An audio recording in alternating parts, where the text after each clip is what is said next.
Naigting ng Police Regional Office 10 ang presensya ng kapulisan sa mga paaralan sa Northern Mindanao kasunod ng naganap na shooting incident sa isang paaralan sa Tacloban City. Bilang bahagi ng pinaigting na seguridad, mas pinalakas ang police visibility patrols, foot patrols, mobile patrols, at regular monitoring sa loob at paligid ng mga paaralan, lalo na tuwing oras ng pagpasok at pag-uwi ng mga estudyante. Itong pasukan, pinaigting natin yung ating operation, yung Oplan Balik Eskwela.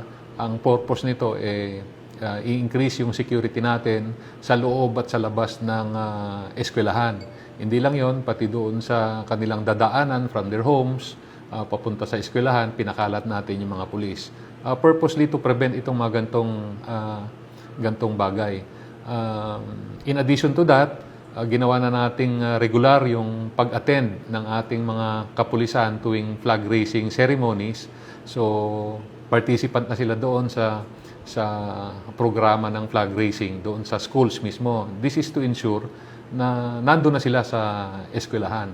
Aside from that, hinikayat din natin yung ating mga stakeholders, yung school officials, yung mga magulang, para pagtulong-tulungan natin yung responsibility pagdating sa safety ng ating mga estudyante.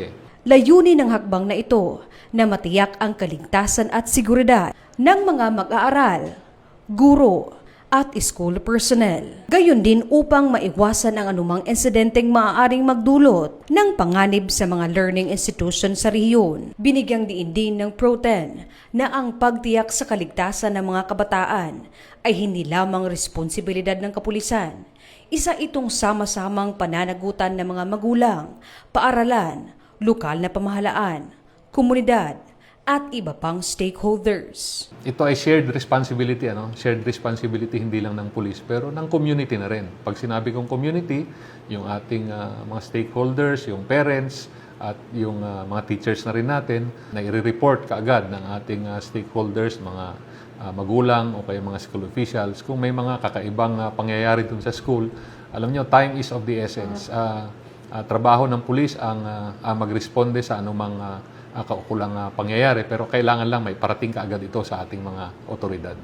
Sa pamamagitan ng pagkakaisa, aktibong pagbabantay at tuloy-tuloy na pakikipagtulungan ng lahat, mas mapapalakas pa ang mga hakbang upang mapanatiling ligtas, maayos, at mapayapa ang kapaligiran para sa bawat mag-aaral. Hinihikayat din ng kapulisan ang publiko, lalo na ang mga magulang, guro, school officials na manatiling mapagmatyag at agad i-report o itawag sa 911 ang anumang kahinahinalang individual, kagamitan o aktibidad na maaaring magdulot ng panganib sa ating mga paaralan.